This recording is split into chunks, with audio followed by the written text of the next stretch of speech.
I don't even know that I need to have a word in front of the group at all, but I realized the next job is to have a monthly meeting. I was gonna say to pick a date, yeah.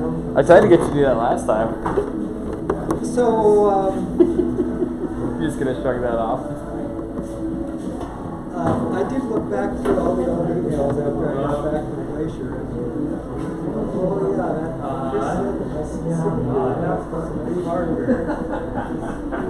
That's the first part about committing yourself to hosting an event. Everything else just kind of folds around it. Did you see how we did that with the last one? We just picked a date and then everything else just kind of fall in no matter what. It's just the way it works.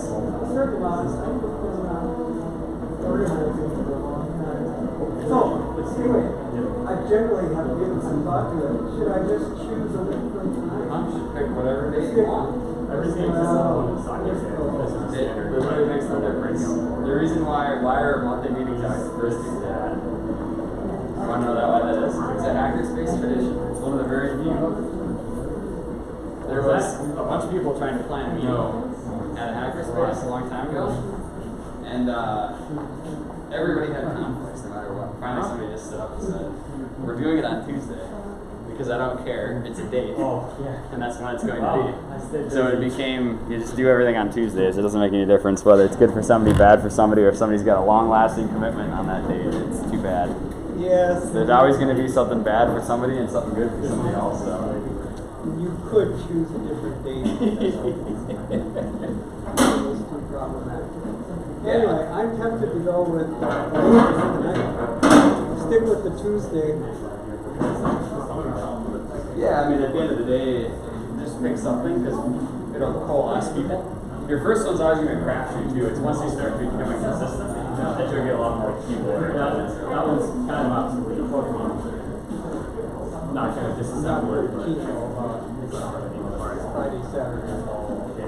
Sunday, I realized at some point there were people that wanted to socialize.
got to the point where the cogs were just ice discs and the chain wouldn't grip anymore. The derailleurs were totally encased in ice.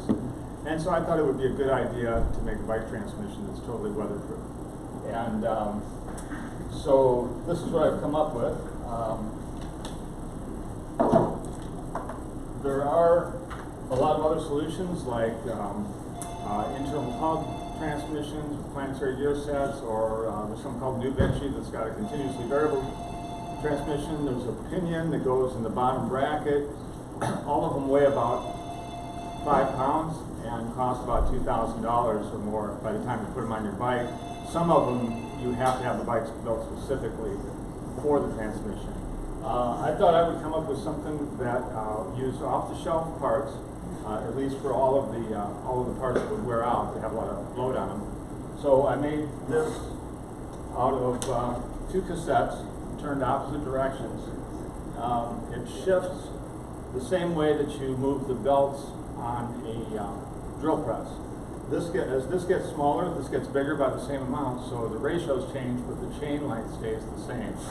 There's a tensioner to take up the little bit of slack you need to get from one gear to another. You need a little bit of slack to get over the top of the teeth to the next cog.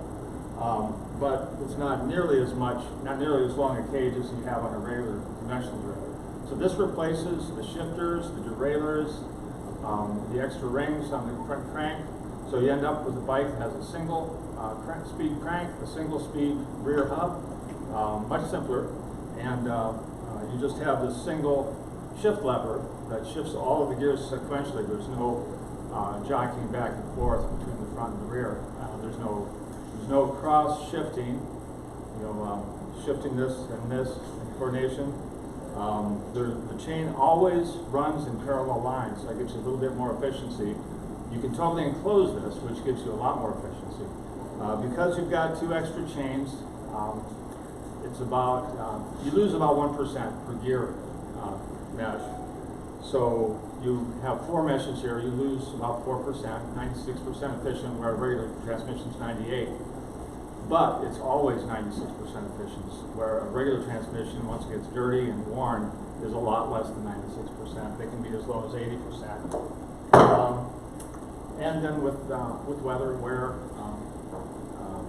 cable stretch, your derailleur will come out of adjustment. This one does not.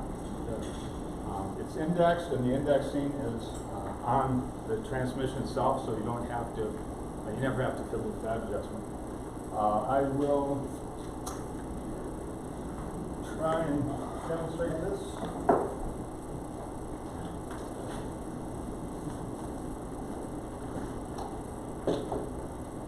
Is there anybody wondering why you would go to this much trouble? Good. You have to explain.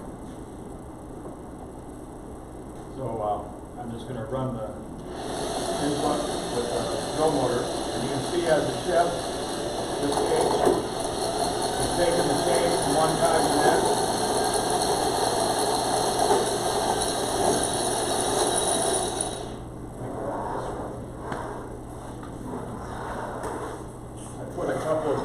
Tape on here, and maybe you can see that when it's in a really high gear like this, the back is spinning much faster than the front.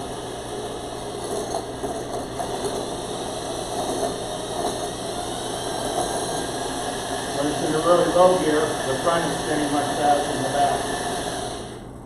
So we built this fabricator in Seattle to help me, did all of the fabrication on this. His name is Holland Collin, and if you ever need anything done with or to a bike, he's your man to call.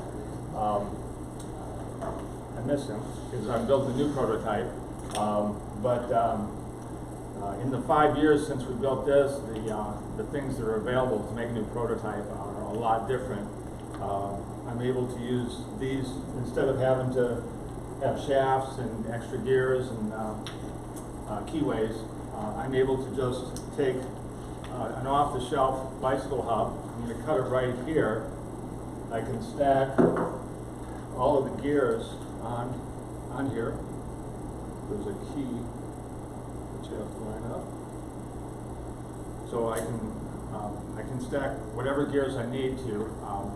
The gears, because of the way this is arranged, the gears need to be 2 teeth different for each step. And I can get that by buying sets of cassettes off the shelf. Regular chain between the two, and then the only thing I have to manufacture myself is the gear changer. That I've also come up with a much simpler design that will also enable me to shift when backpedaling. So if you're at a stop, and you forgot to downshift, you can do it before you start off.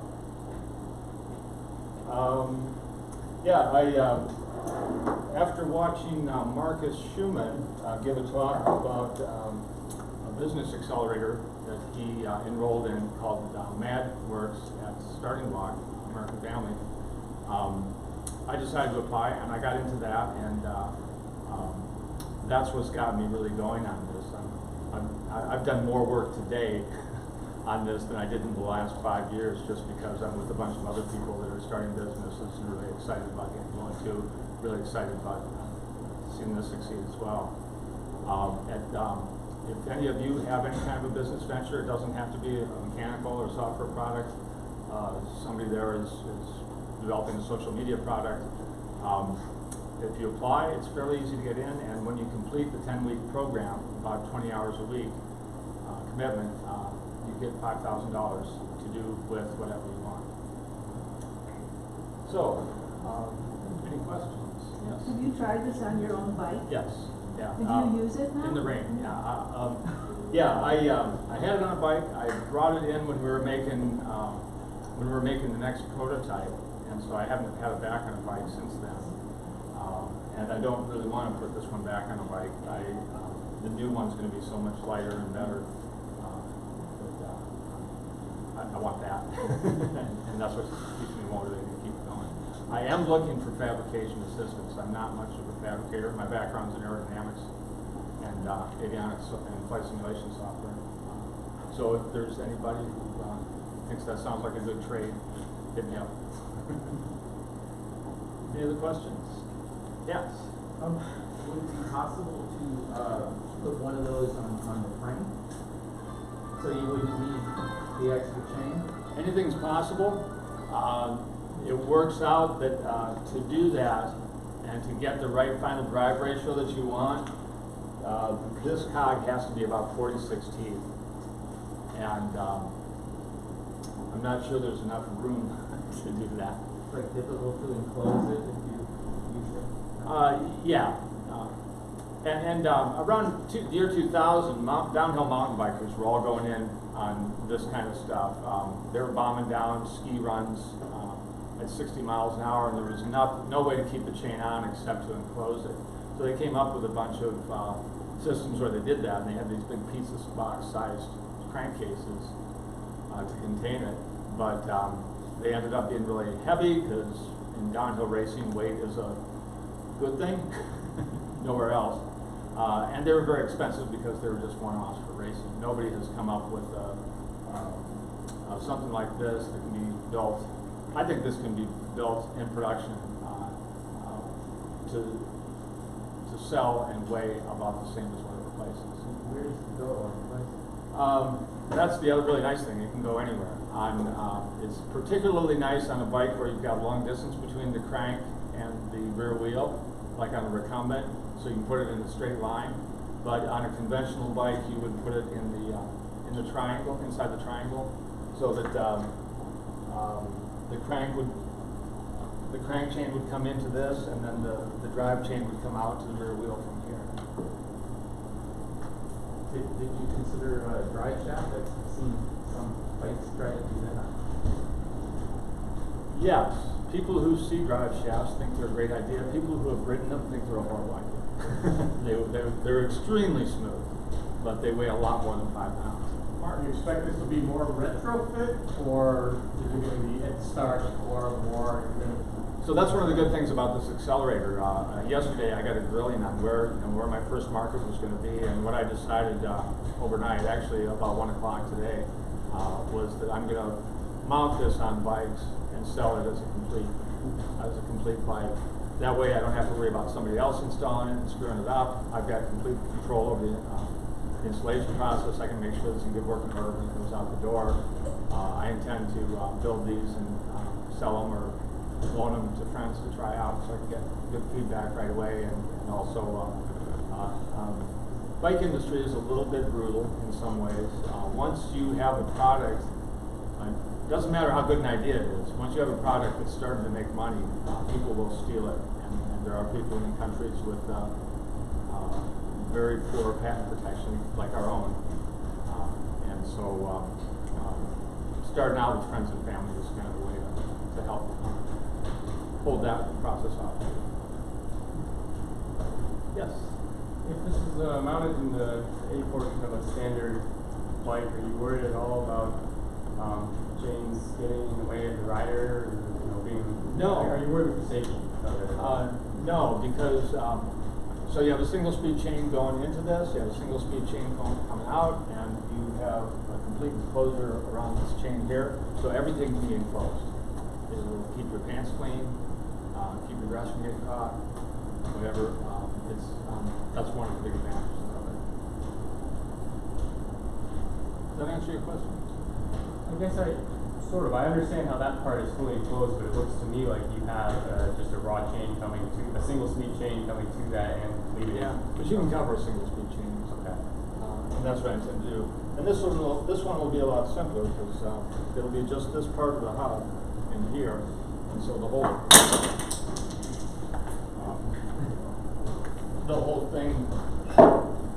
thing can be in a single enclosure from end to end. Yeah, got it. Thanks. Any other questions from there? All right, if you have more, if you think of something, feel free to contact me afterwards. I'll be here. Or we can try to break it after the meeting, right? Play around with it. Going again.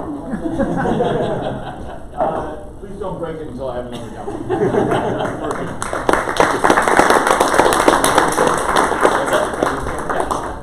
You can nicely test it. Sarah, you want to go next? Sure. Nick already ran you power too, so. Oh, fantastic. Problem is you needed some type of holder, I think. Wow. I'll figure it out. Can I have some internet? Sure. It's actually on there. Okay. I'll just go.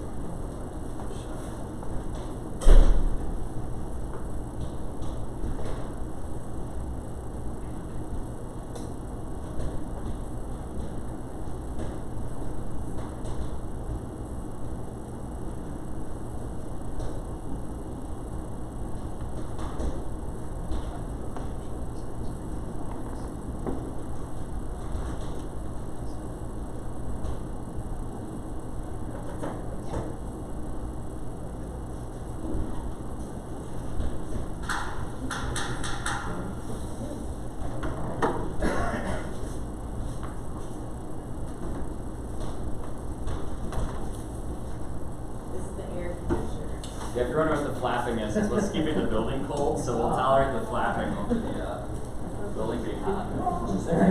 Any day. Alright, for me, every good project starts with a problem.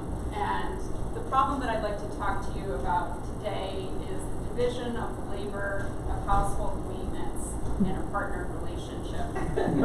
So my partner and I bought a house, a little money pit. It's very charming, about a mile from here, about a year ago. And we now, 12 months later, are at the point where we've finished kind of all the really big, important projects. And by we, I mean my partner has done all of the really dirty, tedious, mostly invisible, kind of really unpleasant work.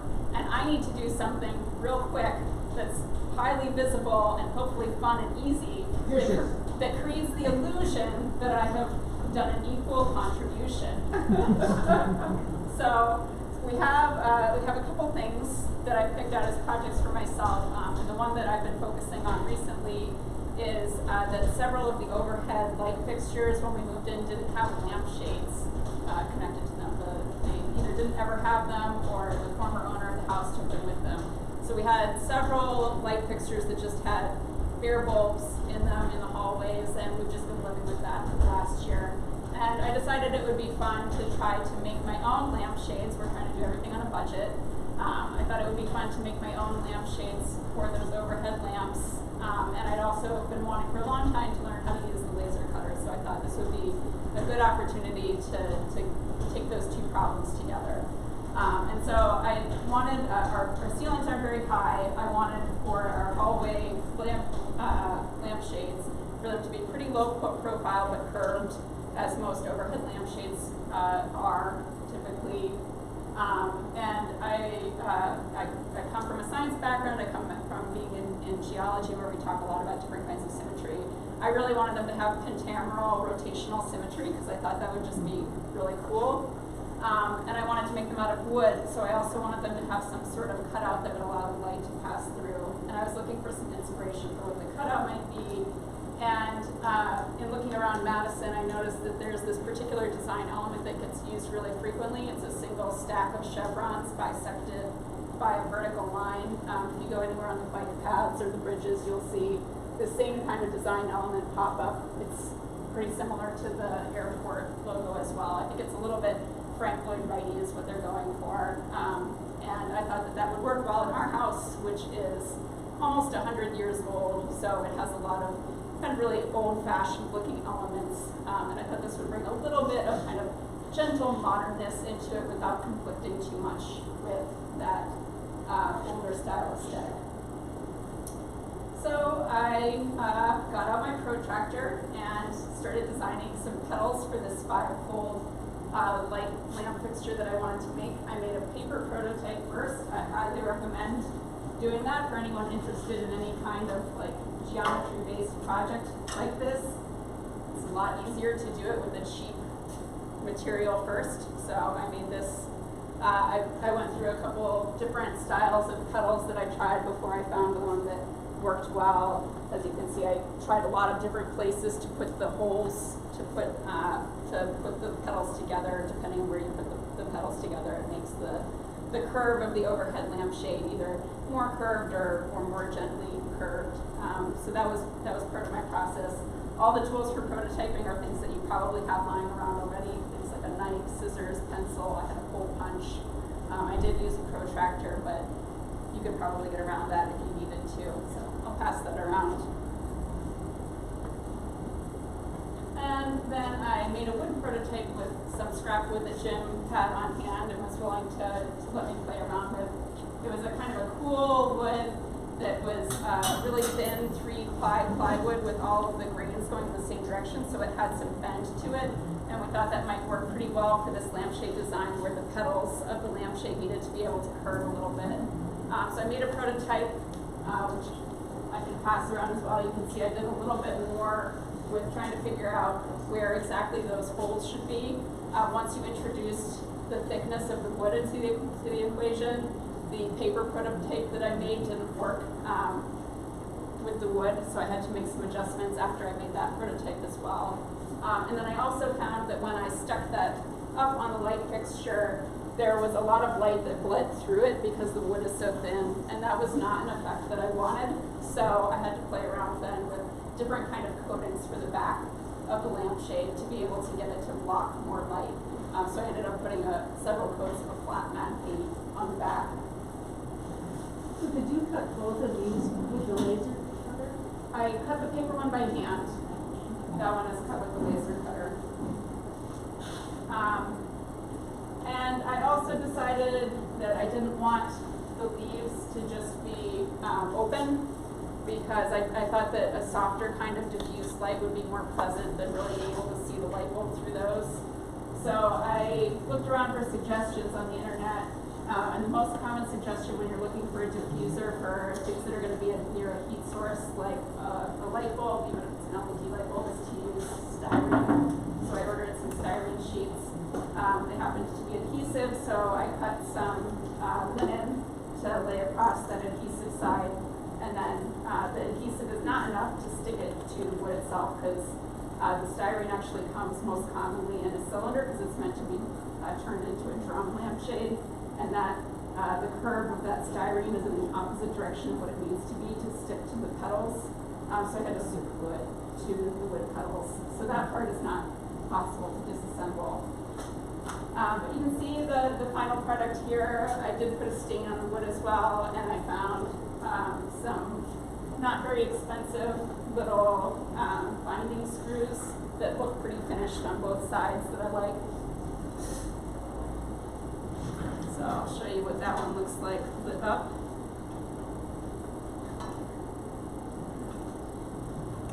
So that'll hang the light fixtures in our house. The bulb is just coming straight out of the ceiling. They're all single bulb, so you'll just see this part of it. So bolstered by the success of that relatively simple project, I thought, why not just dive into something a lot more complicated? I had been seeing these kind of Scandinavian, like round ball lights for a long time and coveting them. They're often several $100s in a lighting store. And I wanted to try to make my own because I still had one sheet of the really bendy stuff left over, and I thought I could probably get one of those out of the bendy sheet. So I found part of a pattern online. It came with no instructions, not even how many of each piece do you cut out. It had some measurements in Cyrillic. I think the 2 millimeters is probably the thickness of the material. I have no idea what the other measurements correspond to. So again, I just made a paper prototype to test it out in a low stakes environment first. And I think what you can see here is that it didn't go very well with the paper prototype the first time. You can see this big gap here between the second and the third layers of the leaves. And that was really not the look that I was going for. So I went back to the design and did a little more research. And the design itself is made up of many of these little petals. And the geometry of the overall lampshade is defined by 2 measurements. The measurement between the 2 horizontal screw holes on each of those petals and the vertical distance between the line that connects those 2 and the screw hole on kind of the stem of the petal. So I mapped that out, did kind of a simple model of what the design I had was meant to do, and you can see kind of the same problem there. There's this kind of big gap where this would be like looking at the lampshade in profile. This is the angle of each of the petals, and you can see that there's not really kind of a smooth progression from a smaller angle to a wider angle and back to a smaller angle again. And what you can't see without getting a lot closer is that the geometry just doesn't actually even work at all. The way that it's designed, I was able to get it to go together in paper because paper is really bendy, but they shouldn't even be able to connect because there's the distance between the screw holes for the second and third levels is too narrow. It's trying to define a diameter that's too small for the distance that it wants to be from the layer of petals below it. So I rearranged things and made some adjustments to the angles of what I thought the petals should be in profile, and then was able to back out of that what diameter they should be. So they didn't work with the prior diameter that the model had set, and I figured out that they really needed to be a slightly bigger diameter, and in order to go together well, I decided that I was going to keep the dimensions in the vertical axis the same and just allow them to go to a larger diameter. And then I was able to use just some basic trigonometry to figure out that if this was the radius, half the diameter that I wanted them to be, you can get from that to what the distance needs to be between those screw holes for it to work. So I readjusted 2 out of 7 of the levels of the model to make that happen. And I just cut this out today. Heather cut me company while I was putting it together.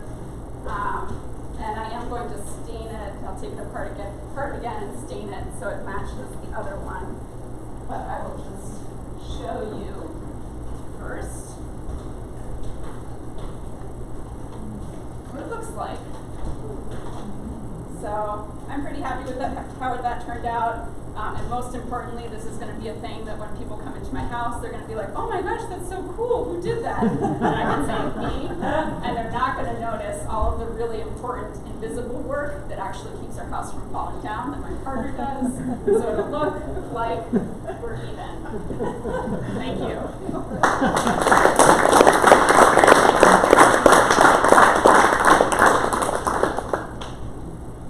Questions? Are you gonna make more?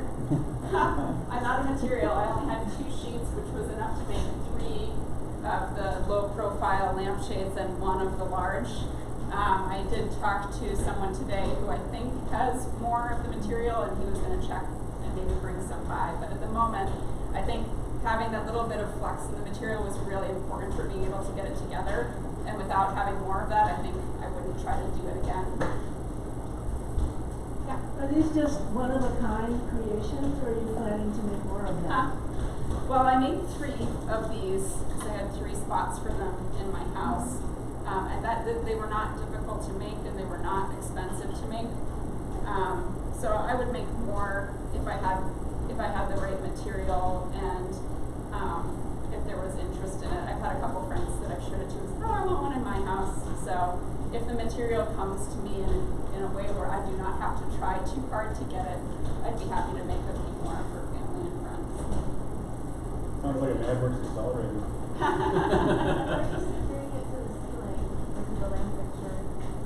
How am I securing it? The ceiling ones. Yeah, so the ceiling ones are just, they're very lightweight, and they've got a bulk lid. Yeah. The other one will go to a light fixture, like a standard pendant light fixture. Sorry, Jim, what was that? Networks of LED light bulbs? Yep. Yeah, it won't work with the spiral fluorescence, but the LED that have the shape of a standard light bulb goes right onto. Mark? I love the geometry and when I do some people I've seen out with that. Do you have any thoughts in making it with the Fibonacci numbers? The spirally? Right. Yeah. Because that's what it evokes. And Yeah, that would be cool. I feel like that would be like a next level up of trying to figure that out. I mean, this one I can take credit for, the low profile one I designed myself. This one is mostly somebody else's work that I just tweaked. So that would be, I think, a more ambitious project. But You gotta make the model generator and then sell all the models, and then Yes. you said to buy your plywood that you need. there you go. So, Yeah. any other questions? So the wood that she's using is bending plywood that one of the members here has a company that manufactures jewelry products, or jewelry boxes and other products that, I forget what they were using it for, but they were looking for really thin plywood. So it's got one axis that it bends readily along, the other axis is rigid. So depending on the way you orient the grain, you can get it to wrap itself in a circle, or it'll be rigid like regular plywood is. But you can cheat. There's some veneers that you can buy that are about the same thickness as that wood, that are very flexible because they're meant to overlay regular wood. They're a lot more expensive. They're way more expensive though, that's correct. So, is it a fire hazard? Isn't everything a fire hazard? Sarah? Well, yeah, I mean, with LEDs, I wouldn't be concerned about it at all. But if you're going to release it as a product, you'd have to, yeah, I'm sure you'd have to follow some UL standard or certification or otherwise. But I mean, I think all you gotta do is buy those little UL stickers on eBay and you stick them on whatever you want. No. Those CE hologram stickers. I've seen them on all sorts of things, so can't be a problem. Anyway, all right, thank you, Sarah.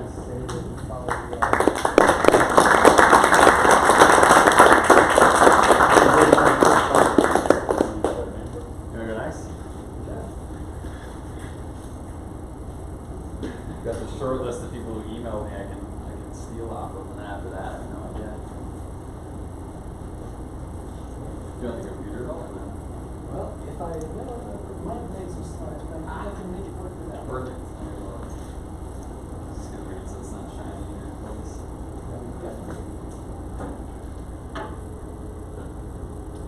Is this a if you break it, you bought it kind of talk? I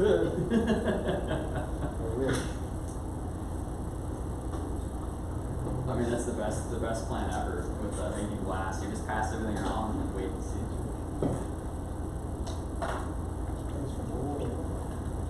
Yeah, so I am a glass blower, and I have a few things to show off here, and if anybody's not familiar with glass, maybe give you a little bit of an insight into how we do things.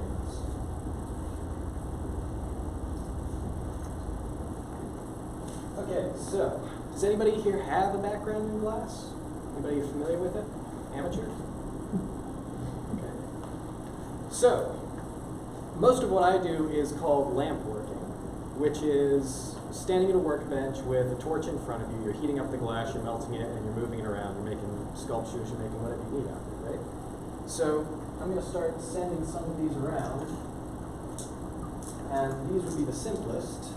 These are just marbles.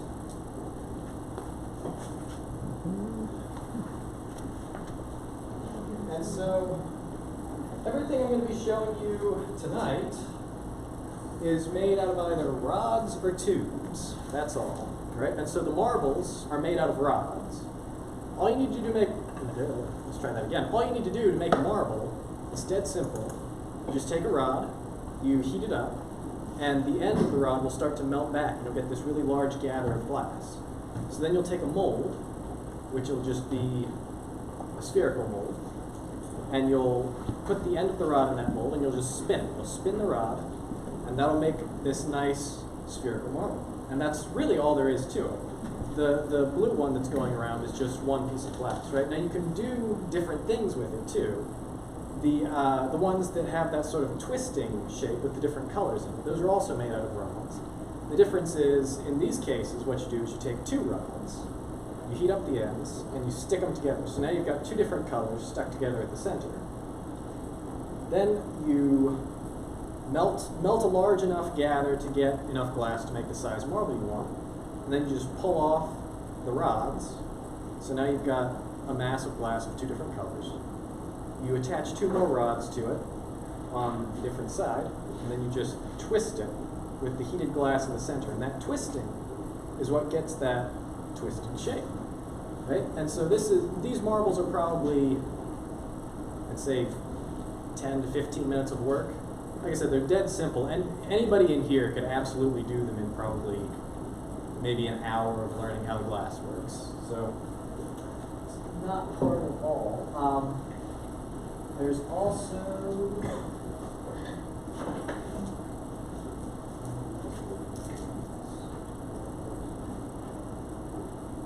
so you can also do colors and clear with marbles, which I'm looking at. So I'm just going to start sending all of these around now, so I want to get ready to talk about them. Everybody's seeing them. How about that?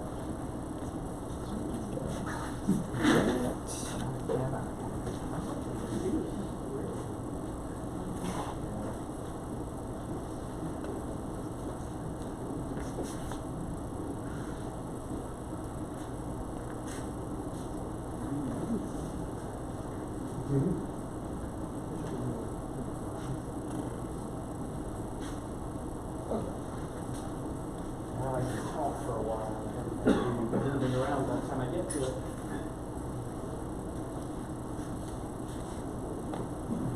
Okay.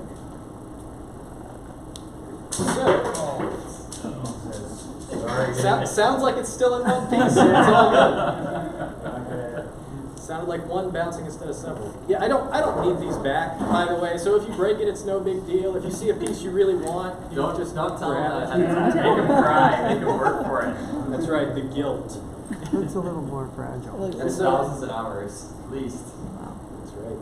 And so, like I said, everything here is made out of rods and tubes. That's all.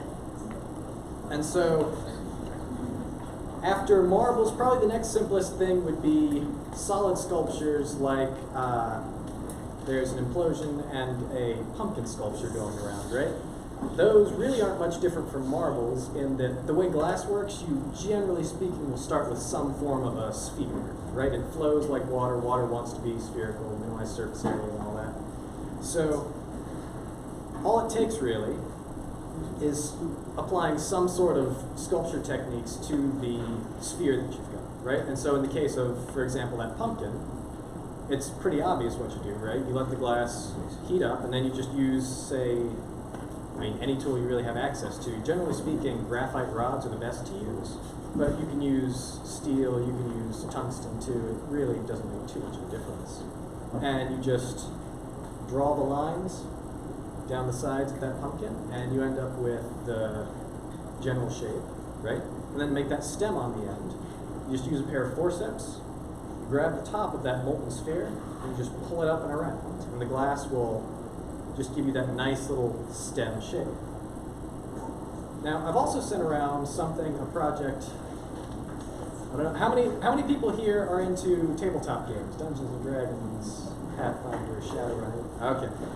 So one of the projects I was working on before I moved here was miniatures for these tabletop games. And so I've sent around, I think it's an eye and a beholder, and those two, also made out of just rods and tubes. And it's, the techniques, all of these are pretty similar in that you take a rod to make the beholder, let's say, the big tentacle monster, right? You'd start with the sphere, right? That makes the body. Just use, say, a pipe, a tube, any sort of cylindrical open thing, right? And you just jam it right in the center of that sphere, and when you pull it back out, you've got that eye outline, right? And so then you can make the different little eye stalks coming out of it by taking small rods, heating them up just a little bit, bending them around, and just seal those on by, again, heating the ends of it, heating up the surface of that sphere, and just sticking it right on. Do that a few times and you make a stand, and you've got pretty nice sculpture, and it's really not much effort. Again, these look impressive, if I do say so myself. They look impressive, and it's really not that difficult. It's just a matter of knowing how the glass works. That's the big barrier here in terms of skill.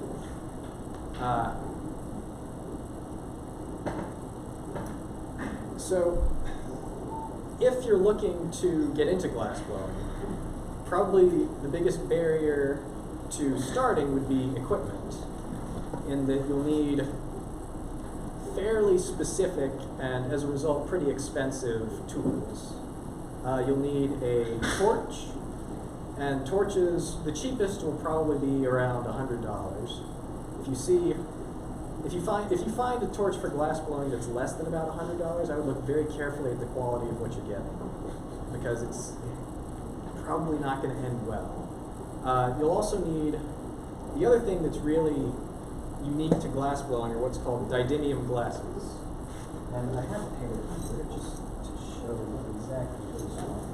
Didymium glasses are special in that they're made specifically to block wavelengths of light around 589 nanometers. And this is what they look like. They're pretty similar to like a welding mask, right? And that blocks out a lot of what you can see. They block out the 589 nanometer wavelength specifically because a lot of the glass you work with will be some sort of sodium in it. And that sodium, when you put it in a 2,000 degree flame or so, ends up just flaring off in this incredibly bright orange flare. And not only can you not actually see the glass through it, that sodium flare will absolutely destroy your retinas. It will wipe out your eyes in like maybe a few weeks of staring at it if you're doing it regularly. So you've got to make sure you have the right glasses to do that. Now these also block infrared light, infrared radiation, and that will stop what's called glassblower cataracts, which are just the result of having so much IR spectrum blasted into your eyes just from the heat of the torch. Right? And so with a decent torch and a decent pair of glasses, you've got essentially all you need. Most of the other tools you could just scavenge from other applications, right? So the moral, I guess, of this story is that glass blowing, I know when I started several years ago, when I started, it seemed like it was just this absolutely inaccessible art, right? It seemed very foreign, very, very unfamiliar to me, and I wasn't sure that I would be able to actually do it. The fact is, though, it's really not. The big barrier is equipment, because that's hard to get a hold of usually. and it takes a little bit to get used to actually working with the molten glass.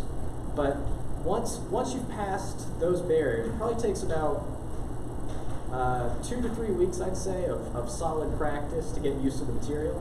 Once you've done that, really, it does get very easy, and like all the stuff I've passed around today, you could make with those 2 to 3 weeks of practice, of training, no problem. And so I would really recommend, if you have even the slightest interest, I would really recommend trying it out if you can. I can give you a few tips, or I can probably direct you to some people who can. But it's been very rewarding for me, and so I would highly recommend it.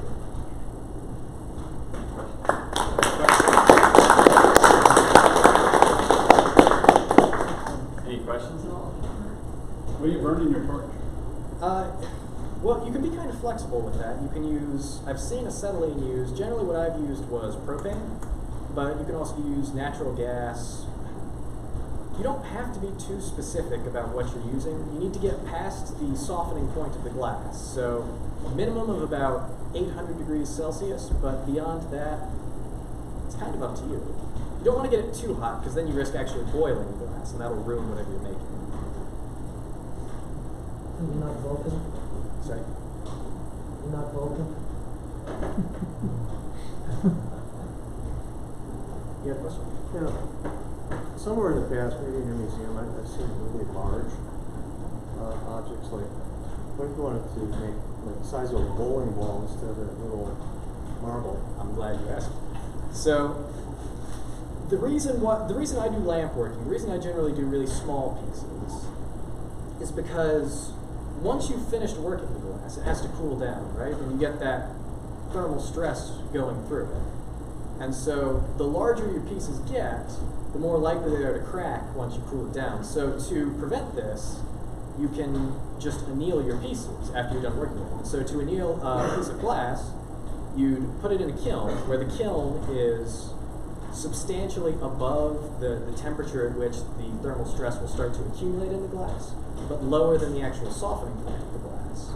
So you leave it in there and you slowly lower the temperature as the glass is sitting in there, so that once it is finally down to a temperature where you can touch it, right, room temperature say, it's not got all that thermal stress built up in it. And so the larger your piece is, the longer you have to anneal it, because the slower you have to lower that temperature to avoid cracking. And so there are some crazy stories about these really huge pieces, like observatory lenses, where a little tangent here. The Corning Museum of Glass has a really great, I don't know what you call it, online gallery, where they talk about all sorts of things like this, right? And these telescope lenses, back to the originals, are like, you know, wider than my arm span. And it took months in an annealing kiln to get these things down to room temperature without cracking. That's just how long it takes, how slowly, how careful you have to be. And they still cracked sometimes even then. So the pieces I sent around today, the largest one probably would have taken maybe a day or two, probably 2 days, just to be extra careful. You could probably have done it in 1 day, to slowly reduce that temperature and bring it down to away from the 800 degrees Celsius at the softening point. So, I mean, a bowling ball size, several days at least, maybe a week. If you want to be really careful, maybe 2, but it would take a long time. I would absolutely love to make something that big, but I don't know if I could handle it if it cracked. Is it possible to make objects like that without any air bubbles in them at all? So Absolutely. How do you keep the air out? So the way you would do that is you probably start off with a fairly large gather of glass. And when you're talking on the scale of, say, bowling balls or so, chances are you're actually making batches of your own glass. And so you'd have a furnace with your molten glass inside. So you take probably a blowpipe or a large metal rod, and you stick it in there, right, you get a big gather of your glass. Now there's no air in it at this point because it's been in the furnace, and it's kind of hard, it's not impossible, but it's fairly hard to actually introduce air into molten glass in the furnace, unless you're doing specific techniques. There are all sorts of caveats attached to this.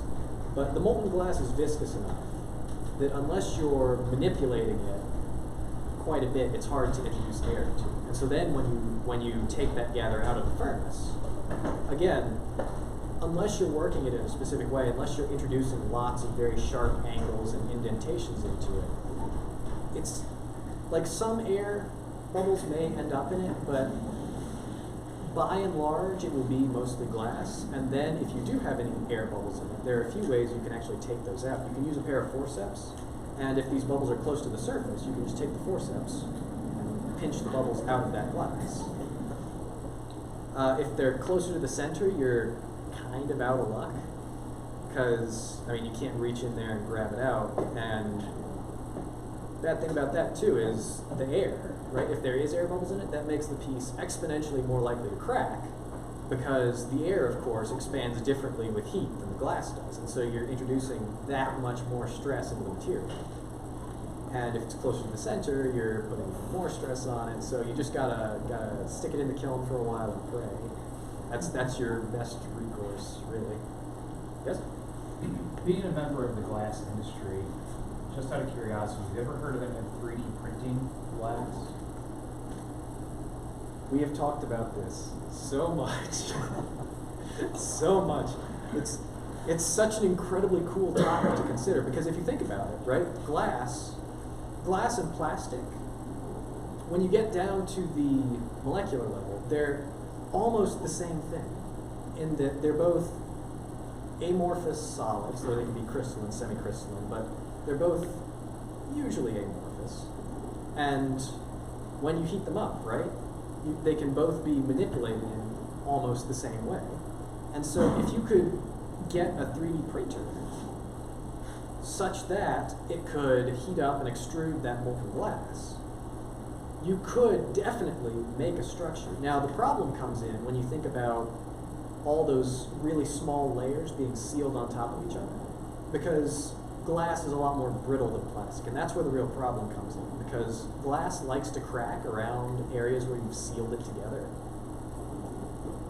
And so making a lot of these seals right on top of each other means that it's almost guaranteed that whatever you print that way is going to crack along that plane. Now, if I'm not intensely familiar, I'm not really in depth with how the 3D printers work. Honestly, this would be a better question to ask somebody who knows more about 3D printers than who knows more about glass. But I would love to see it happen, because that introduces so much more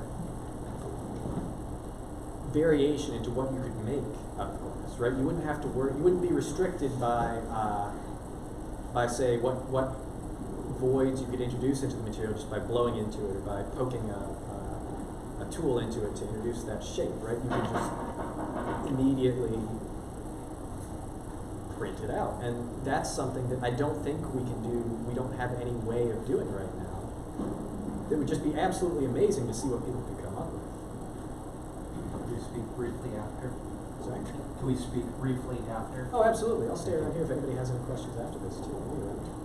So the other place to see glass blowing is around the corner of the old shop, right across the street. Richard over there at Studio Karen is usually blowing glass during the daytime, but it's always fun to go in and watch and see what he's up to or what he's making, because you can see the complexity of it. Many times when I've been standing over there, you can hear a nice pop from the annealing kiln, and he doesn't even react, but you know something that he spent hours on just blew up, and hopefully didn't blow up too many more pieces that were in there. So now, interesting point too. My background is in scientific glass blowing more than it is artistic. And so scientific apparatus is really where I got my start.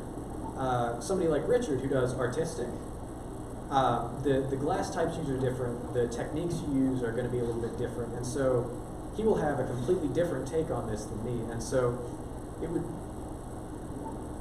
it's always really cool to get the different perspectives that different glassblowers have, because by and large it's a small enough field that your glassblowing experience will be very individual, and so getting different perspectives on how people approach this is really amazing, and I would highly recommend it.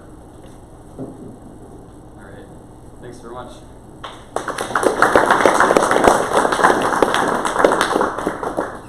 Ramesh, you want to talk a little bit? Okay.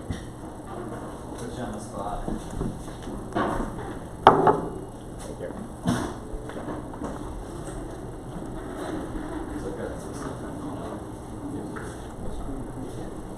Thanks, Chris. This is my first time here in any kind of public forum. I came here a couple of times to meet Chris. So first I'll put a plug for what this is about, and then a story a little bit about myself.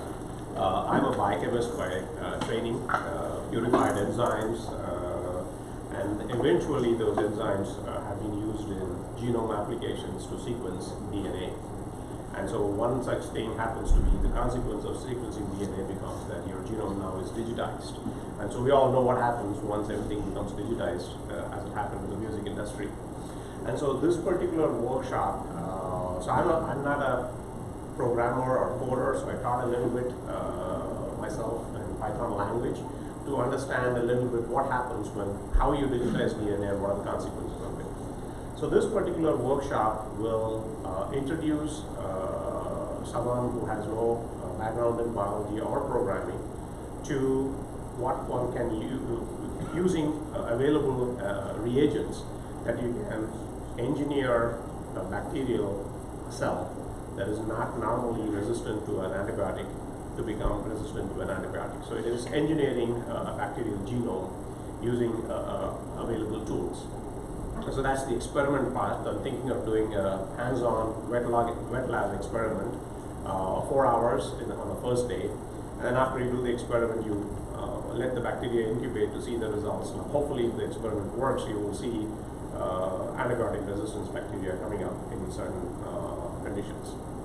The coding part is where my weak point is, using Python language, but I'm comfortable enough to talk about it to folks, is to see.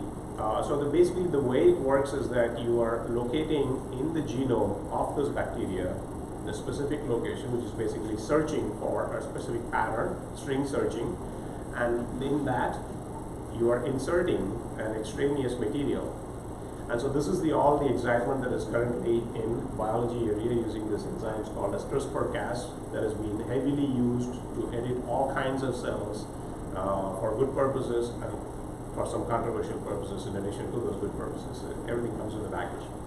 And so the programming concepts will introduce someone who's doing these experiments on how to think about these kind of concepts, and how do you have a digitized genome. Pretty much I would predict that in about 5 years all of our genomes will be digitized.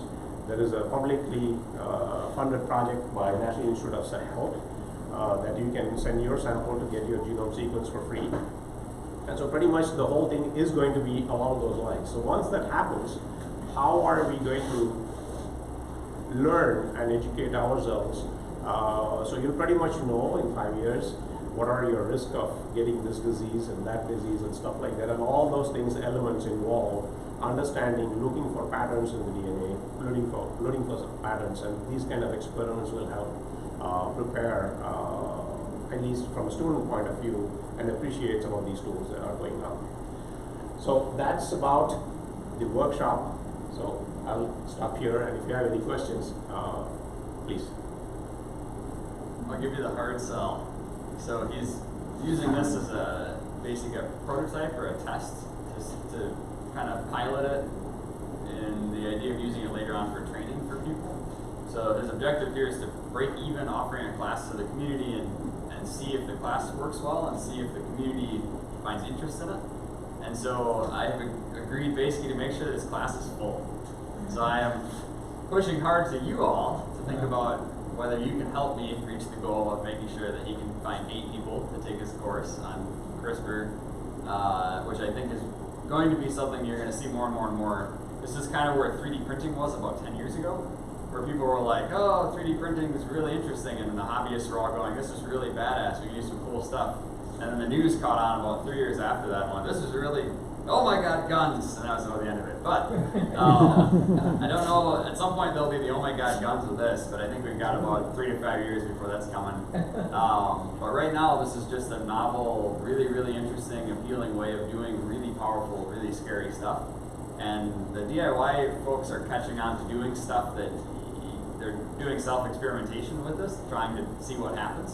And we're going to find out, you know, in 10 years whether they did something that they should have done or not should have done, and who knows what you'll find out between now and then.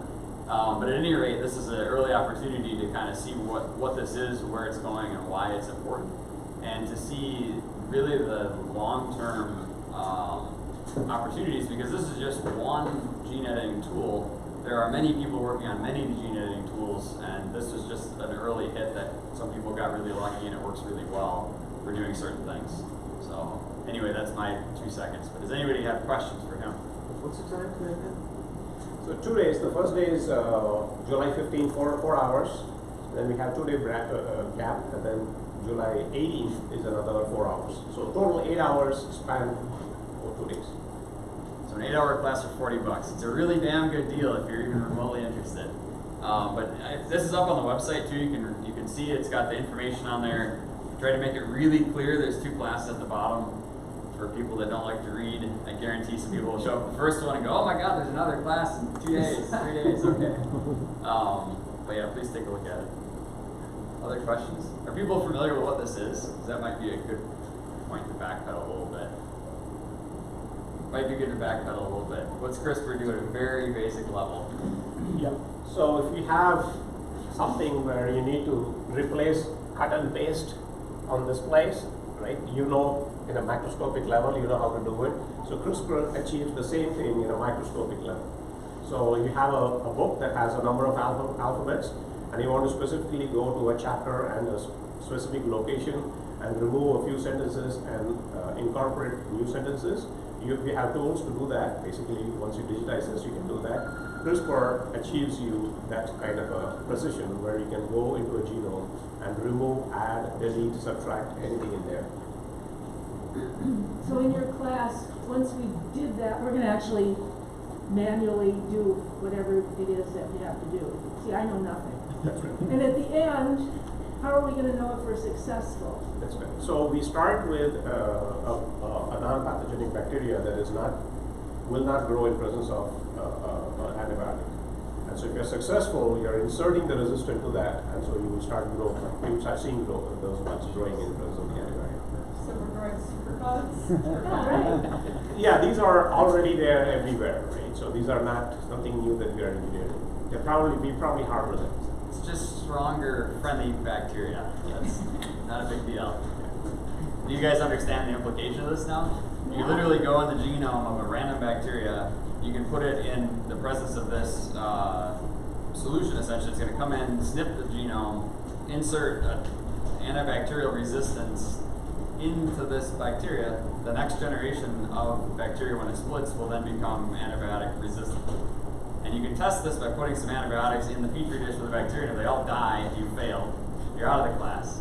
And if they live, then you're succeeded. Your bacteria now are ready to get killed off with bleach or something else. So shouldn't we be trying to figure out how to not have these kind of bacteria? Oh, yes. It's difficult to do the test without having a way to test. You know, like sterilizing male mosquitoes or something? Yeah, that's the next level. So we can talk about those things. I'll introduce those concepts. So CRISPR is being used for many of such applications. Yeah, this is the crazy part. If you could have an individual citizen scientist who is very motivated, create a bacteria or an infection for a mosquito, they themselves could decide to release this, infect the mosquitoes, kill off all the mosquitoes. There are a number of steps between the idea of that and the initiation and the carry out of that, but that's where we're heading into the idea of people being able to do that. We can barely kill off the mosquitoes ourselves, let alone an individual person deciding to do it. It's pretty nuts. So just so folks understand, how are you making the short sequence you're going to be inserting? So these are all available. So I guess I was pointing to me. you're not actually making the sequence anymore. Not yet. So that's, eventually we will start getting into those tools. Once you know where to insert, then you need to make it. And so those are commercially, you can find sources to make them. So it's really not kind of the 3D printer level in the sense that I can type in a sequence of ACGT and out comes these codes. But I could go somewhere and get that done, so it's sort of like a gateway Yes. for chemistry. Yes. But I have to go to a company to get the sequence made, come back and insert it, and then go and see it. Yes. So at least there's a little bit.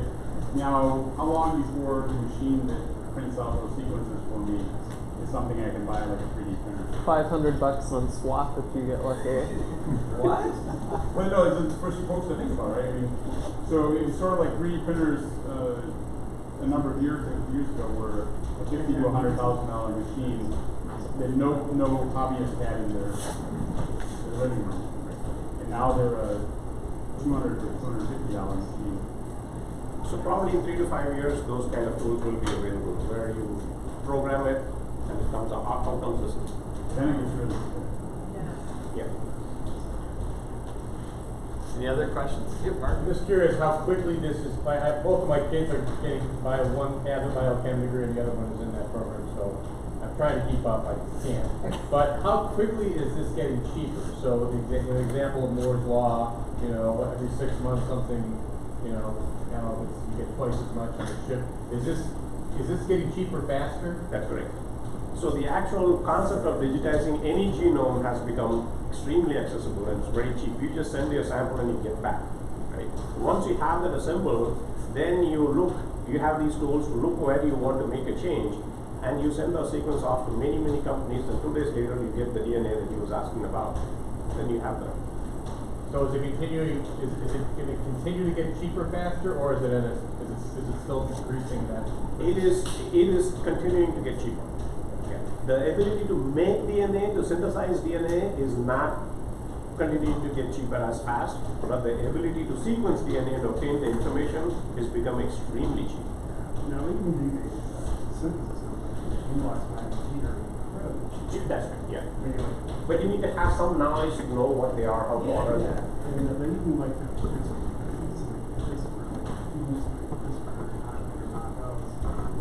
for validated cell line clones.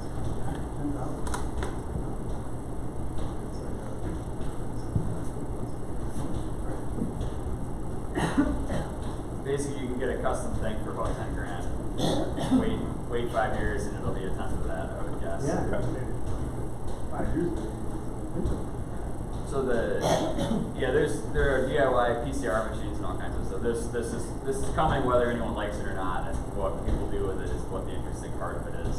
So it's good to understand what it is, because you'll hear more and more about it, and you're going to see more and more interesting things with it. Whether it's designer children, or whether it's designer bacteria, or whether it's antibacterial or antibiotic resistant bacteria, or who knows what else. So there's all sorts of things that are possible. Yeah, it might sound scary, but you're putting in an antibiotic resistant. This is a gene vector. That's something we do all the time in this lab. So it's just. I suppose it's too late to change the kids we already have.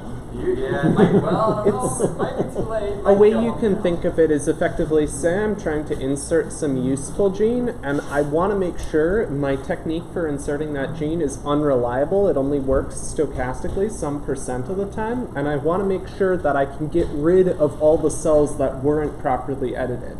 So what I do is I have my target gene and I have an antibiotic resistance gene, and I try and insert both of them. And then when I dump that antibiotic across my plate, all the cells that didn't get properly edited won't have the resistance gene and will die out. So it's effectively a way of purifying your culture in your cell culture to a point where you only have things that were properly edited within some other misedit problems. Any other questions? About what you were just talking about, didn't I hear that somebody wants to start a bio maker space or a bio There's been hacker? a lot of people over the years who've talked about it. The biggest problem, and I've talked to many people about it over the years, and even in doing something here the biggest problem is having someone with experience who has an interest in maintaining a space for other people to use. Yeah. It has very little to do with the tools, the technology, or the finances of it. It has 100% to do with someone knowing what's okay to do and what's not okay, and how to keep a lab space clean. The biggest issue, and even these guys in industry can attest that essentially even working with coworkers, if you have a coworker who's a slob, it will make the whole space impossible to use to do any kind of research. And if you have a coworker who's like a clean, neat freak, it works very well in that environment. And so you can imagine, just like here, there are some people who, you know, leave tools all over the place, and I have to yell at them and tell them to clean their crap up. And other people who will put the tools away, myself included, while you're using them, which happens often. And that's an okay thing, but you have to have somebody who's willing to understand the intricacies of what types of research people are trying to do and what type of environment those are suitable for. And right now, there's a lot of money pouring into these types of ideas. And so more often people are pursuing them under the guise of government-supported research grants. There's SBIR grants that are available that are $10,000, and they will practically just write you a check for 10 grand if you look at them sideways and give them a 2-pager on it. You have to be serious about what you're looking to do, but the point is, if somebody's really interested in doing something this way, they can get money from the government to do that research or pursue it really easily and very relatively cheaply. So there's not a lot of interest as hobby as well. I mean, I have talked to students who've gotten grants for nearly doing nothing, and I've talked to other people who've applied for grants every year and don't get anything. So that there is some science to that end of it, I'm unfortunate to report. But money is available, it seems to be, with a big asterisk after it, which is the case with anything. So far there isn't a viable group that is... No, Worf has talked to me a bunch of times over the years, depending on who's in which department over there. UW has sent people over, and I've talked to people about it. I've had people come to me individually from private sector and say, we should really do something like this. But nobody has really pulled it together to do something. So, yeah, I don't know. We'll see. Again, at some point, maybe somebody will, but it appears as though Worf and UW are all scared for liability, which is probably a very good reason.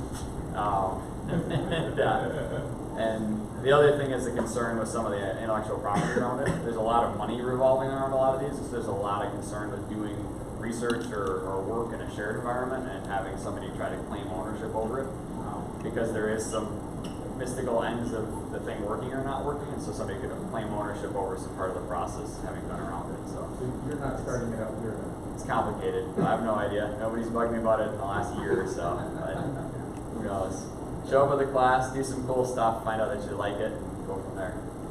Any other, Jim, briefly? So you can't buy a color copy or printer that won't print a tracking code on every document you copy with it. Is there a discussion with the folks that are providing these services to say that you shouldn't be able to order DNA without having a custom tracking code to trace it back to the order? Yeah, there were some discussions along those lines when the influenza virus was commercially synthesized and released and stuff like that. It's not very clear at this point of time how that is going. There are both sides. Is that what you were referring about? Yeah, no, I'm just curious if there's an active discussion about, before people are printing out the guns, or in this case the virus that kills the whole species or human beings perhaps. Is there a discussion currently about how do you get ahead of the game? Because they did a good job of 3D printing. Now, admittedly, guns that are 3D printed are kind of a joke. And the person that made them knew it was. But this isn't. Potentially, there's digital transmission of really dangerous sequences that could be ordered from a company, and currently are they doing any kind of a check on it? Going, oh yeah, that looks like a dangerous sequence you just ordered. We're going to put you on the FBI watch. With a gun, you could have, I guess, a shooting incident. I don't think there's ever been one with a 3D printed gun, but you'd have a shooting incident, you could say, wow, that guy killed 20 people with a printed gun, you better do something about it. This is a very different thing. The first incident that could occur is tragic, could be massively tragic, and might not be recoverable. Jim's always got to be the downer. Anybody got a happy question? $40 though. $40. That's the reason we should be learning about it. So you get all that for $40? That's the reason people should find out about it. Yeah, for $40 that could be you. All right. So anyway, they'll be around for a bit here shortly after the meeting. Otherwise, if you'd like to get in touch with them, shoot me an email and I can connect people. I know Davi had emailed me and I haven't connected you place yet, but I'll get around to that. So, and he's learning Python, so if other people are interested in sending Python canoodling his direction, I'm sure he'd be happy to have some interests or ideas there on ways to approach teaching it or ways to sort of discombobulate a lot of text into useful strings or other things. So, if anybody's a big regular expression fan, I'm sure that's where this is headed. So, at any rate, all right, thanks very much. Appreciate it.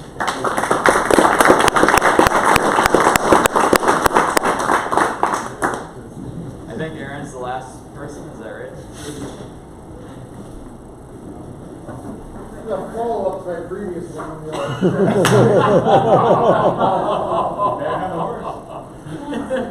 All right, so who won the pool?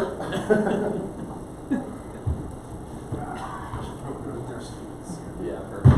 You want to tip over and then land on your usable legs. So, contrary to what I stated previously, it does not go over all railroad tracks like butter. I went on West Main Street. There's video of it too. I don't know who has the video because the guy left before I was like, hey, maybe I could use that. But I was just going to grab a bite to eat. It got a block away from my car where I parked it on the bike path, and the guy was like, what is that? And I hung out with him and talked to him and explained about it and everything. And he's like, oh, can I take some pictures and video? And I was like, yeah, sure. So I went and did a couple of loops, and then I was turning around some railroad tracks, and those railroad tracks are about, like, each track is separated with a concrete, and concrete is about that wide. And in between is a rubber dip. So the tire hit that first cup, and then it just wedged right into the concrete on the opposite side of the rail.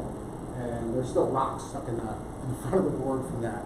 Threw me on the ground faster than I knew it hit me.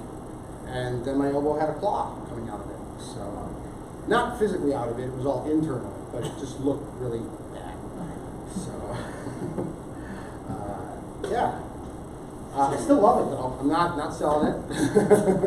The guy who witnessed it and and recorded it was still undeterred by it. He's like, I don't care, I still won't. So everybody, it's about 50-50. Half the people are like, you're not getting on that thing again, are you? Yeah, I can't wait to. Got another elbow for each one. Yeah. No, I ride this way. So all I need is one elbow pad. I looked online, it's like $14,000. What about 1,400? Not 14,000. I got this for $850 off of eBay. That's interesting. Yeah, they've got the XR model. That's the top of the line, and that's about 1,700 or 1,800. 14,000 includes the surgery. yeah, that's probably about right. It's a company called Wonder Wheel or something. Yep, that's it. Yeah, this is it. You think this is a very good way of transportation? Oh, it's the best form of transportation. As long as you plot your route for no railroad tracks, you're good. No, as long as you hit them right and the city maintains them a little better.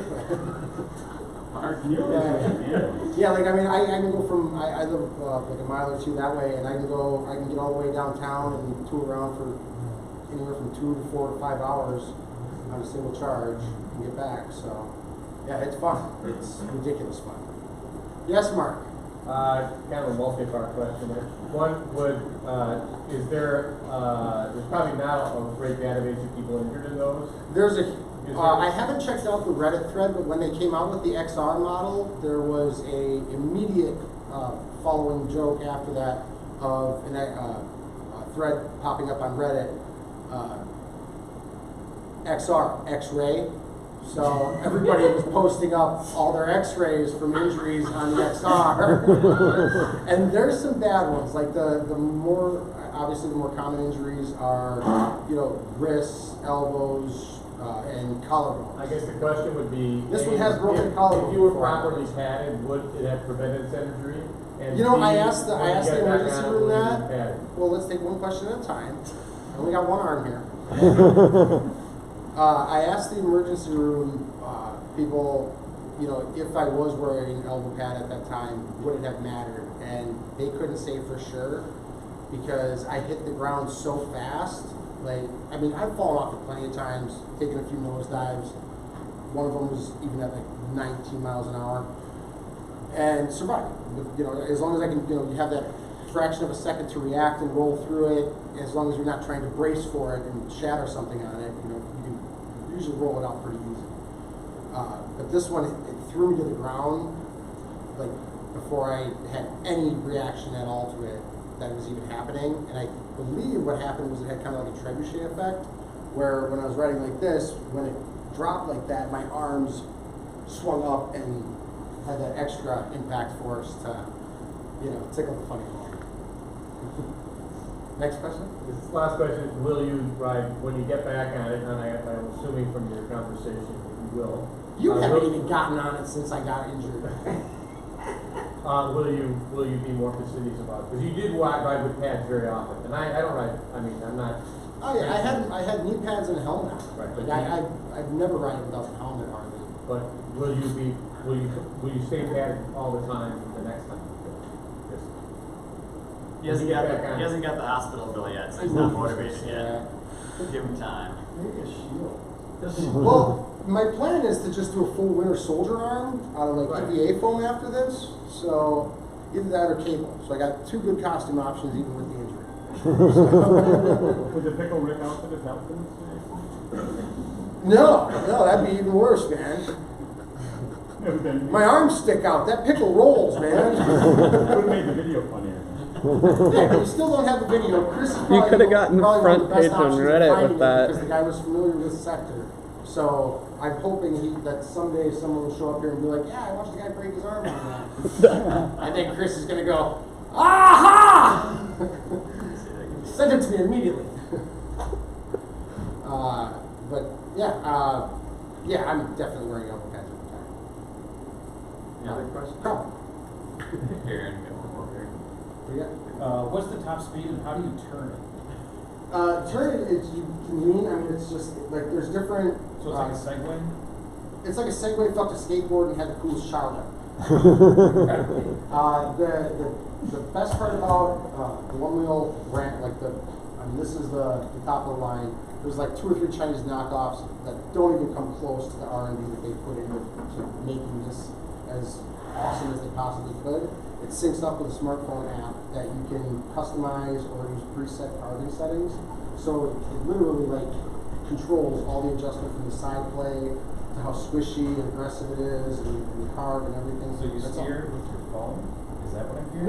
No, you steer it, but you control the tension on how much play you have from side to side through the app. So you can have it nice and squishy like soft powder, like snowboarding through soft powder, or you can have it real rigid and tight so you feel every bump in the road, which is like I'm saying. By basically making so they can close the loop on the motor, the brushless motor that's inside of the hub.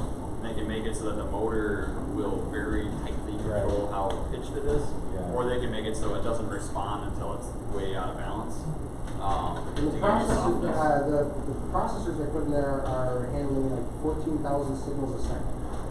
So like I can see like all like total metadata information in real time on like the pitch angles and angles, voltage, amps, regenerated, everything. They give you all that. It all shows up.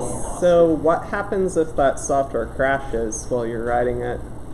They're completely independent. Well, once you turn it on and no, I'm talking about what happens if the control loop crashes. Is there any sort of fail-safe? The motor is not controlled through the app. No, he gets that. He's just I get that. I'm saying the embedded firmware that's running this control loop, because I've been on shitty Chinese hoverboards where the PID loop crashed and flipped me backwards onto concrete. That would be like a nosedive situation where, I mean, there's a lot of debate online between like the riders where they claim, oh, the board just shut off on me and stuff, and I'll bet you 99.999% of the time the board was doing running exactly as it's supposed to and had no malfunction whatsoever. But it's more likely that the riders, because I've analyzed and there's YouTube videos where they analyze recorded crashes, and every time it's rider error, where the rider ends up shifting, shifts their center of balance too far in front of the tire when riding, or off to one of the sides and forward. where that causes the momentum to push them off, or causes the top just to flip. Because once you turn it on and level it out, it does stay level like that. But I mean, obviously, if you try to lean, shift the center of balance, you center away too far that way, it doesn't end well. Jim? Two questions. On that topic, does it have the electronic equivalent of black box? If you crash, can you go back later on your app? There is a diagnostics send button that you can send it. Like if you ever have any type of errors like that, you can send it directly to the company and have them analyze it. Can you set the app to auto dial 911 based on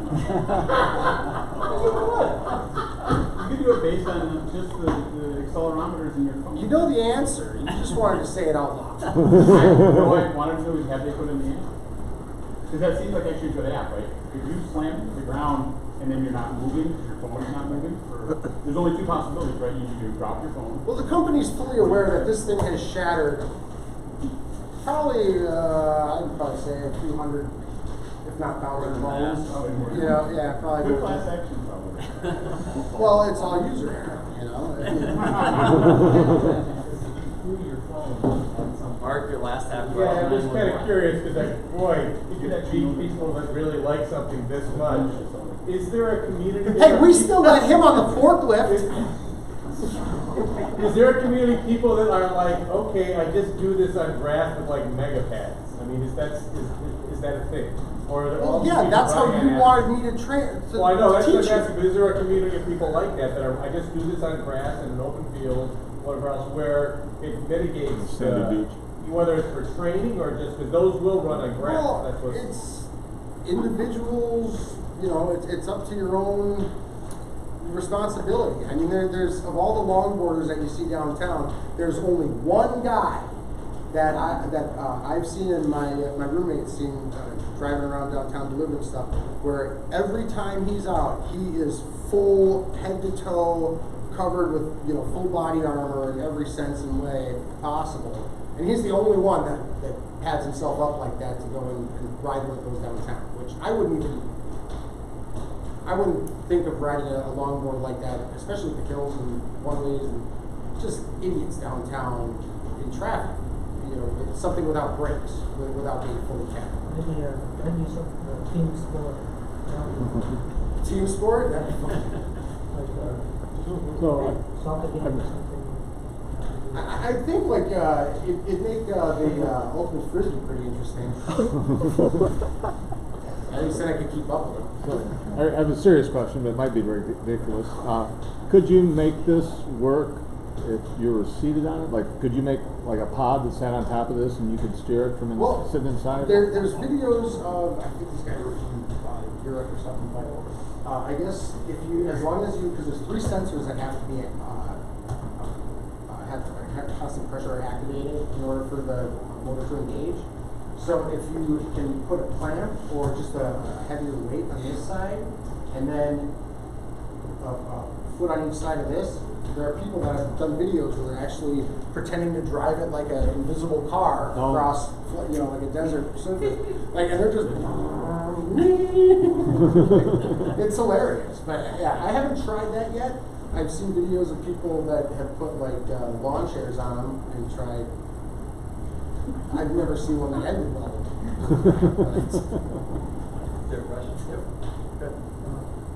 Yeah, so I have a guess as to what the components of that are, but I don't know. So could you rattle off what the main components are?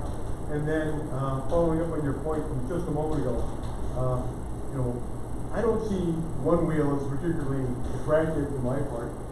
So I'm interested in what you have to say or speculate how that could inform, how people design cars. So what would a car with 4 of those, what virtues would a car have with 4 of those versus? It's a fully electric hub that's all made on site in the factory over in California, and so everything is in there as far as the motor goes.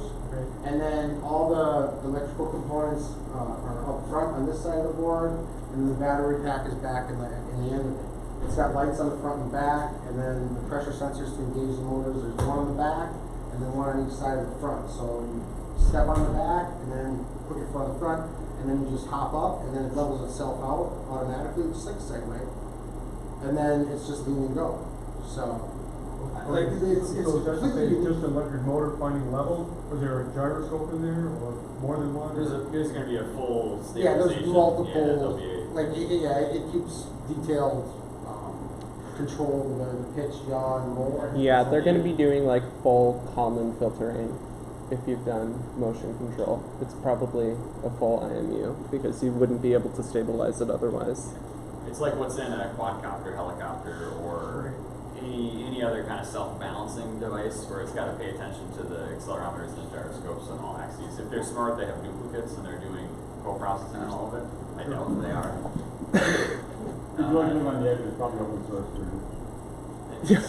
Well, and that's exactly why, like, when I found out these existed last year and just committed to, like, okay, I have to have one of those. I looked at every option. You know, I started at the lower end with one, because I mean, the One Wheel Plus and the One Wheel XR, you're not going to find those for, well, this is a One Wheel Plus, and you can get those online for about $800 to $1,200 right now, and that's still on the upper end. Like, that's still more expensive than my car. So, but I looked at every other, like, cheaper option that I could possibly, every other route that I could possibly go to getting one, including just trying to get, you know, people around here to help build one myself. But there's no way that I'm going to trust going down the road, standing on something that I built at 20 miles an hour, and trust that it's not going to fail probably immediately. But, yeah, like they did the research on it, and I mean, I think they're great. I love it. I still think it's the most unique and efficient form of transportation out there. I mean, bikes are probably pretty efficient too, but this way cool. Somebody asked earlier about you steer it just by leaning, right? Yeah. Well, yeah. The speed is controlled by leaning, just shifting your weight forward and back. Steering is just side to side leaning, just like on a snowboard. Like snowboards look like snowboards just don't go just straight in one line. It's carving. Yeah, the tires got pretty low pressure, so as you twist, it just turns the tire basically. And just, I mean, like every like the PSI level is huge into like how much control and how the ride feels and everything. I keep it at about like 14 to 16 PSI, and that still leaves me with enough, squish and bounce to absorb and a little bit, which I like. But I know a couple other riders downtown that, I mean, he keeps his jack at like 20, like upwards in like mid 20s. More efficient that way. Yeah, it's definitely more efficient. It increases the mileage, and basically makes it more like a ball to pivot on. But like he's snowboarded and skateboarded all his life, so it's just completely natural to him. He wants that level of control, and he never wears a helmet, so I don't trust anything he says. But yeah, it definitely I'll sacrifice the mileage for control and not feeling every divot in the road and bumpy go over it. So. Would that higher tire pressure maybe help you insulate? Like would it bounce up on the rail? Probably. I don't know. It might be safe. In some cases. Yeah. I mean, in that one bump situation, yeah, it probably would have worked out better. But I mean, then there's 100 other little divots and stuff that, because if you just hit like there's enough potholes in town that if you just hit the corner of a pothole with too much PSI in that tire, that's just going to throw you, immediately. Whereas if, with a softer, more play in the tire, it'll just, oh, what was that? So yeah, there's plenty of road blemishes downtown where like you'll just be cruising down and all of a sudden it's like, what the hell is that? Like, yeah, it's fun. So the top speed on it is about 20 miles an hour. Is what it is. So I think the world top speed right now, because you can record your rides through the app, and which is probably sending directly all kinds of metadata to the company directly.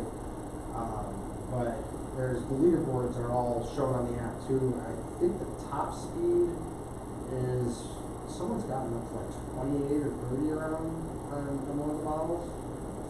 I don't know. That's the thing. Is like there's so many people that like their first question is like, oh, what's the top speed? What's the top speed? It's not meant for like top speed. It's just meant for an enjoyable, awesome ride. But if you're that type that speed freaks that like Alex, where is Alex? Okay, so let me get this straight. So if you went up to the top of the basket hill and went straight down, you would e-brake you on the way down with your speed? I would probably tend to, I wouldn't like dive bomb it, but no, but when the software lets you. It lets you to a point. It does compensate, like the software. Like if you're trying to go faster than the board knows is safe for it to go, it gives pushback. So then it starts automatically pushing back on the front. You feel it just start leaning you back, and that's telling you that you're going faster than the board can safely process. So it's going to e-brake you at that. Yeah, it'll push back, and then all you gotta do is just kind of brake back a little bit and let it catch up, and then it'll leave it out. If you ran down a really steep hill that's really long, you'd either eventually run out of regen, in which case it would just run away. Yeah. Or it would just drag the tail. It just pushed you out of balance far enough that it would drag. Well, that was going to be my next question. Well, that's the thing, I love big hills because then we can just ride those, do a nice float down the hill, and that gives you extra regen power. Yeah. No, I just wanted to just top of basket hill with a fully charged battery. That was going to be my next question. Yeah. What would it do? It has limiters on that where I think it's something like I think it's at like 90%, and I think I can actually control like it won't actually allow you to like regen, where the board will send you warnings saying that the battery is too full, it can't take in any more, do a couple circles or ride around a little bit before you do any more hills. I'm surprised they wouldn't have some kind of like resistor to put it through or whatever, because on a lot of e-bike controllers, if there's an e-brake option, it just puts it through a resistor grid. Yeah, something. Yeah. Alright. Everybody can harass Aaron afterwards on the rest of his stories. Thanks, Aaron.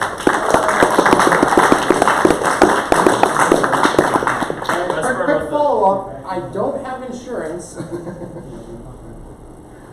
So, donations are welcome. This is going to be fun. What's that? So fortunately, he only needs one arm to carry it. So it's such a bit. Does anybody else have anything else they want to present tonight? If anybody wants to try it, I'm more than happy to let you try it out.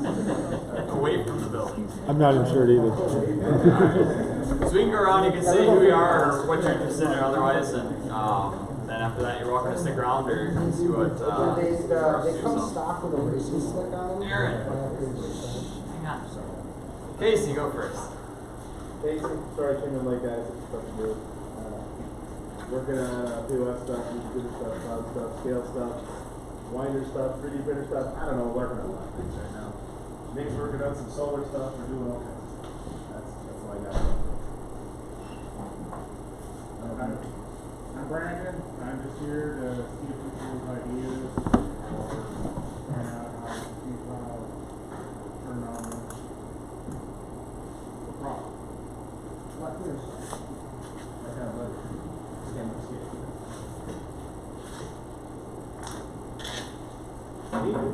No, Max, go ahead. Oh, I was like, didn't know I was important. I'm Max. I do mostly Westworld stuff. I'm still looking for a place to set up here, so we can move to the national level. So I've been checking out here I'm Mark. I'm a member here for a while. Still not figured out what I'm doing, but I work as a civil engineer during the day. I do contract as a civil engineer. There's a difference. I live in the record so no practice. Aaron. I'm Aaron, member here. Mostly do costumes, 3D printing. I'll make anything. Aaron, Brian brought you something. His house is close. Aww.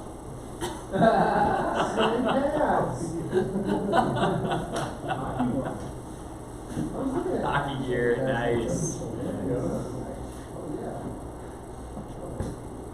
Ryan, go ahead. Who are you? I'm Brian. He's been working on that shredder thing in front of him. Yeah. Straight ahead. I'm Just it's not attached, obviously, so don't tip it too hard. There you go. Before it shreds your arm. It's a hell of a margarita maker. Yeah.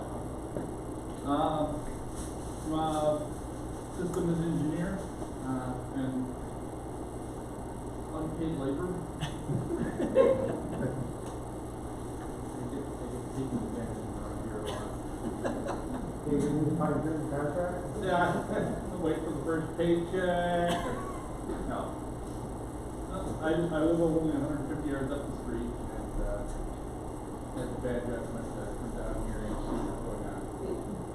And Brian's the reason the AC works, so it's good. I'm the reason it's up in the air.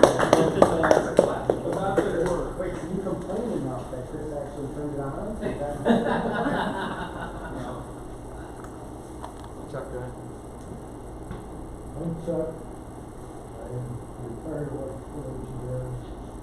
I volunteer with the Wisconsin Science Museum. But really got a slope and maybe back moving the jet. So not much happened. That's quite a story. I'm Jim, I'm an engineer maybe a sort of I'm Kyle, I'm an electrical engineer. That's most of my good time these days, and I'm working on magnetic flotation buildings. I'm Sarah. I'm a data scientist, learning lots of things around here. I'm Jan. I'm a recent mover to Madison from New Hampshire, and I hope to build a very large wind turbine vertical access. But I will sacrifice efficiency for serviceability, reliability, so I'm going to lay it on the side. Two variants. The lower UX type with 10 kilowatts. Good thing. I have a property up in the mountains, so I think I'm pretty confident. It's just a huge scale. I don't know what we can do. That's why I'm interested. I have so many ideas. Ideas are easy, and take it to practice difficult. The simplest thing takes a long time. I tried to learn to do some heating, plumbing, and that's also venture yourself. Well, one of the ideas, I apologize for taking the time here. One of the ideas is that people want to pump fluid around. The natural instinct seems to be to put the motor in there. But I think if you have energy to heat and you put two check valves, you force all the circuits. Hopefully it makes something like that. Because if you put the big check valve here, then there's going to be more force this way. Because the integration over the area, and you put a small check valve here, then you force this check valve to open. So you force the loop in a circle. Does it make sense? That's my introduction. Fritz will be a natural segue. Fritz, what's your pitch? I'm Fritz, and I was trying to get a renewable energy group going, so I think I'll probably send out an email tomorrow and maybe have our first meeting a week from tonight. What time? 7 o'clock. I'll say, so 7 o'clock next week on Tuesday. Yes, It's going to be a renewable energy meeting here. I got to nail down Fritz. He's never just got to pick a damn day at a time. It's not hard. It's vacation time.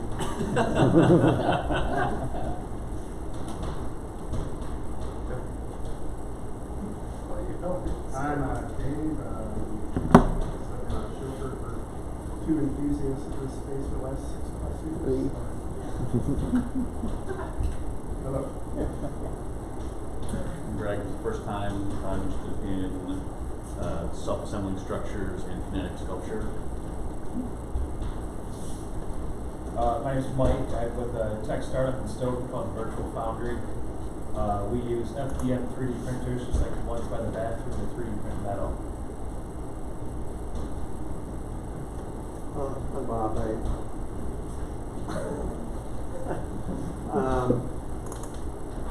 I live in Madison, and I was a little bit interested. I've seen a lot of these LED cubes. I have no idea how to get started doing that, but maybe I'd show up here and get some ideas.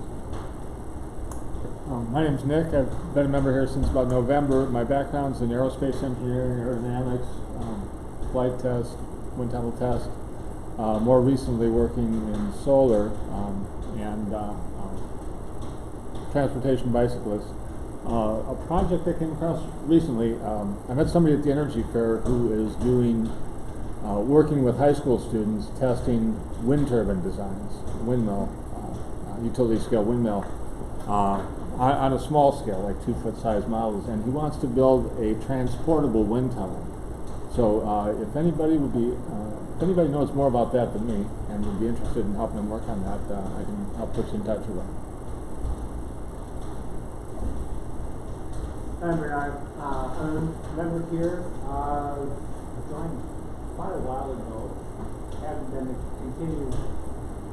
haven't kept my membership up continually, but I convinced my company that we should be using the laser cutter here. So they're helping me with the membership right now. This week I'm on personal time off, preparing for a family get-together on the 4th of July. We're making homemade ice cream, and so I've been working on that. As it is, I have a gallon and a half I made this afternoon here, so that'll be available.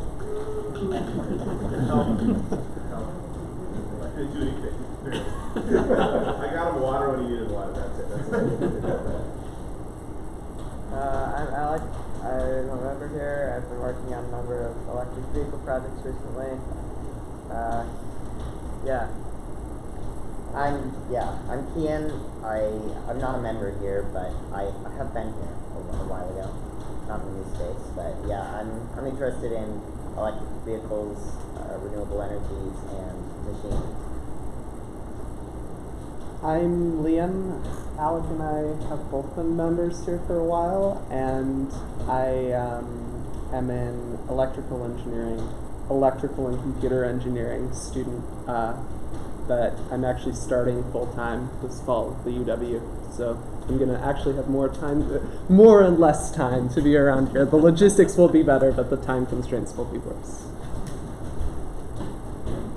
I'm Scott. This is my son Rye, and we just live a few houses down. We've watched this place open up, but we haven't ever set foot, so we want to see what's going on. And generally, like hobby stuff is theater, so any kind of neat gadget for theatrical, applications are always fun to keep an eye out for.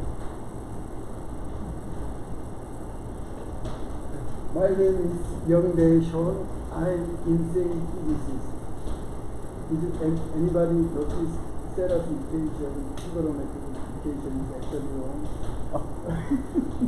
I'm that crazy. Sorry, but the theta has to be divided by 2. Look at the equation.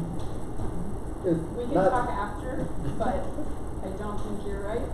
Because I tested it. Controversy. Yeah. Dobby, go before there's a fist fight. I'm Dobby Post, member, mostly software development, but I have opinions on all kinds of engineering things. My name is Will. I'm a programmer. Do a lot of scientific equipment, scientific data typing. My near-term interests are absorbing as much Arduino expertise as I can, and then over the longer term, I'm interested in more entertainment sort of things. Seeing what sort of advanced sensors I can climb on top of a toy tractor or something. See. All Alright, thanks everybody for coming. A couple of new things this week up on the wall up here. Mike, one of the members, has a company that makes really big printed things. So actually make really small printed things, but they can make giant printed things. So he printed off some pictures of the building when it was under construction. So that upper left photo is what this place looked like about 2 years ago. We ended up lifting the roof up 10 feet and adding another floor. So all the steel that's in here that you see and the ceiling that's above us weren't originally part of this building. It was built in 1950, and we ended up working with a company to raise the roof up. So at the top right picture, you can see all those big wood pilings. So they're called cribbing. So the roof was literally stacked on top of these big piles of wood. They had 8 piles throughout the building to lift up the roof, and then added in all the steel structure underneath it. And we've kind of built the building the wrong way around. Usually put the roof on last, and we had the roof there originally, and so we built everything underneath it, which is not the most efficient way to do it, but it worked out well for us to keep a roof over our heads. And then the other picture down there to the right shows some of the interior build out and construction. I guess the most notable kind of funny one is the bottom 2 center panels. The left center lower there is us taking out the front entryway from the Chase Bank building in Monona. The building was torn down, and the demolition company said, we're going to run an excavator through the front windows tomorrow. If you can come today and take it all out, you can have whatever you want. So we went there, and that's the front entry of the building is actually from the bank. It's just, we framed it in to fit, knowing that we were going to eventually get it from them. We just didn't know timing-wise when they were going to, what kind of window they were able to give us to get it. That same building is what gave us our power distribution panel. They had started demolishing the building. We realized that the panel in the basement of the building was the same size as the panel that we needed.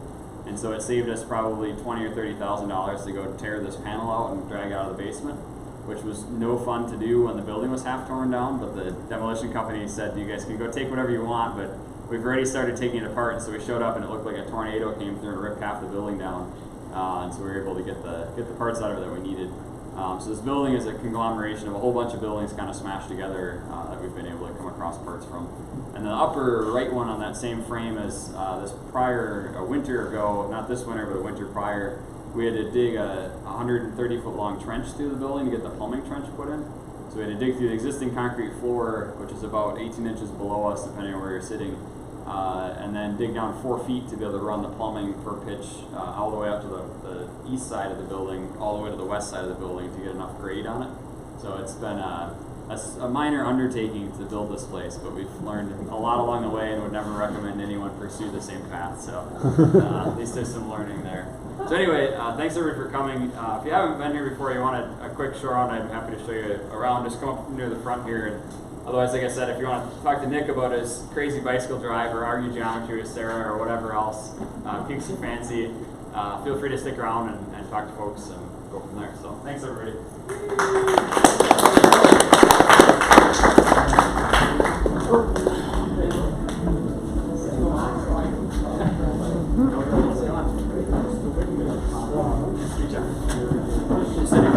Yeah, I missed the energy.